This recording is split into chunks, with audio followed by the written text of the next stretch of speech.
1942. The city was a graveyard frozen in mid-collapse.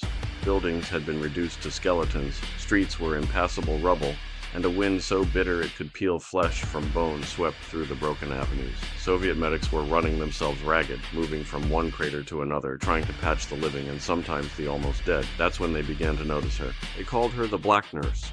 No one knew her name, no one recorded her enlistment, no one could explain why she was there. She appeared during night bombardments, moving between the wounded with a quiet efficiency that was impossible to track. Soldiers said she carried nothing, no lantern, no medical bag, yet somehow the snow around her seemed to glow faintly, a halo of unnatural frost. She bent over the wounded with hands so cold they made men flinch, and she vanished before anyone could ask a question. And here's the part that made them speak of her in hushed tones. Those she touched often didn't survive the night. But their wounds were mysteriously neat, bandaged as though someone had applied care only a living hand could manage. Some soldiers swore she pressed a finger to their foreheads and whispered words they could not understand.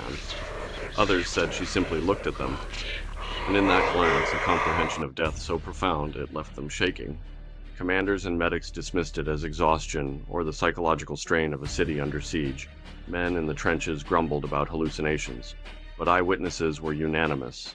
She existed, moving like a shadow among shadows, appearing when no one expected it, disappearing when anyone tried to follow. One wounded soldier wrote in his journal, "She walks the ruins. She is the ruin, and yet she saves us in the ways death has forgotten." After the war, inquiries found no record of a nurse in black stationed anywhere in Stalingrad. No paperwork, no colleagues, nothing. Just the stories, repeated with the same details by survivors decades later. And if you trace the thread, it's impossible not to notice a pattern. First Imphal, where a dead regiment marched. Then Bremen, where the sky screamed. And now Stalingrad, where a ghostly nurse tended the living and the dead alike. It's as if the war itself had decided to linger, to observe its own aftermath, and to refuse closure. So, when you read about Stalingrad in textbooks, note the cold, note the rubble, note the wind that howls through empty streets. Because somewhere in that ice and shadow, the Black Nurse is still moving. And if you listen closely, as I did, you can almost hear her footsteps mixing with the echoes of marching soldiers and screaming skies. The war didn't end, it just shifted its stage.